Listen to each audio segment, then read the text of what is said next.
Quelle nouveauté cette saison sur LCI que vous essayez de remonter et qui remonte peu à peu, puisque vous avez doublé CNews et devant vous, il y a la locomotive BFM TV que vous tentez de rattraper. Alors LCI va bien, elle va bien, elle a passé un cap cette année en 2019 avec des atouts qu'on connaît, c'est-à-dire de fortes personnalités comme David Pujadas à l'antenne évidemment, mais d'autres, je ne vais pas tous les citer, avec des rendez-vous très forts comme les grands primes, les grandes explications, les grandes confrontations qui sont allées jusqu'à plus d'1 million de téléspectateurs. Donc on s'est installé dans ce paysage.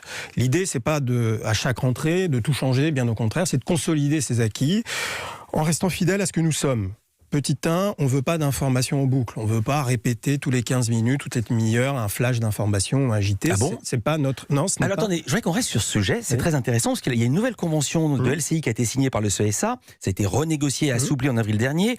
À partir du 1er janvier, ça vous permettra d'avoir plus de rendez-vous de flash, d'infos, ce qui peut ou pas changer le rapport de force avec BFM TV. Je vais expliquer, c'est qu'aujourd'hui, LCI n'a pas le droit de consacrer davantage, plus de 30% de son temps d'antenne à l'info pure.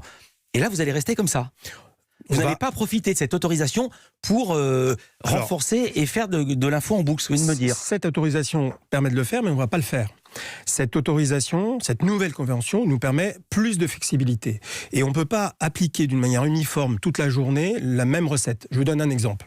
Dans la matinale, nous avons besoin de rendez-vous d'information fréquents, sans doute toutes les demi-heures, voire tous les quarts d'heure. C'est le mode d'usage pour les téléspectateurs. Toutes les demi-heures, c'est ce que vous faites déjà. Exactement. Et ils n'ont pas le temps, finalement, mais on n'avait pas le droit de le faire sous forme de 2 journaux à chaque demi-heure. Là, on va pouvoir le faire à partir du 1er janvier 2020.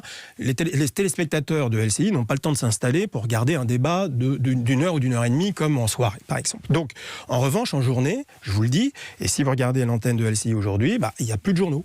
Il n'y a même pas de journaux à l'heure. Il y a des rappels de titres parce que nous donnons la priorité au format long, c'est-à-dire à des rendez-vous, des talks, des incarnations fortes.